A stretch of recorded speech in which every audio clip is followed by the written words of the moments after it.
You can look at me. Can you start off by stating your name, occupation, and how long you've worked at TCU? My name is Mike Russell. I'm the Associate Vice Chancellor for Student Affairs and Dean of Campus Life. Been at TCU for 25 years. Do you feel there are a good amount of gluten-free students here at TCU?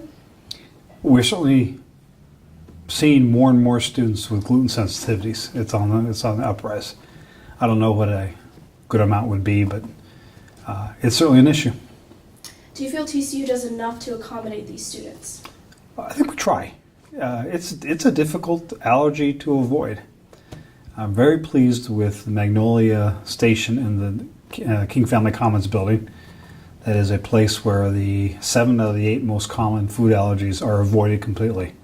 And gluten, wheat is one of those ingredients. What are some ways, other than, I know you stated Magnolia, what are some other ways that TCU's campus provides for these students? Well, in Market Square, we identify items that have gluten in them. And for bread, which is always the hard part, there are pre-baked, securely wrapped, packaged gluten-free bread items that students who need to can take. So the problem with gluten, particularly those people who are very allergic, is that cross-contamination is a problem. And so you can't put a gluten-free piece of bread in with bread that has wheat, so it has to be wrapped, and we just get that from a specialized bakery. Do you feel there are ways that TCU can maybe improve upon their gluten-free options, maybe add more places like Magnolia, more things in the blue maybe? I suppose if you're allergic to gluten, more would be better. That's a very difficult thing to accomplish. I do think, I know the chefs and the cooks will try to accommodate anybody who has the request. So I also think the calientes is mostly gluten-free because corn chips and corn tortillas are a way around it. So I know there are ways to do that.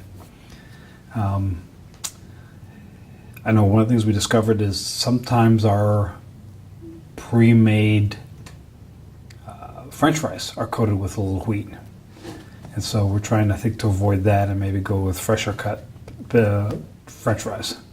Do you think most of the students here are aware of all these options, of all the gluten-free options? I think if they are gluten intolerant, they are, because they get very sick if they don't. So like I said, I think the Magnolia Station was a stroke of genius on their part to come up with that. It's really been taking care of a lot of our people with allergies. And lastly, compared to other universities, how do you think TCU is doing on that kind of aspect compared to others? I think, for schools of similar size, we are right on track.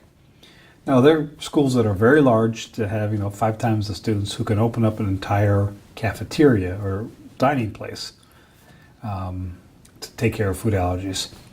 We just don't have the number of students to support that, so which again makes the Magnolia Station a good thing. Okay, awesome. Thank you so much for You're your welcome. time.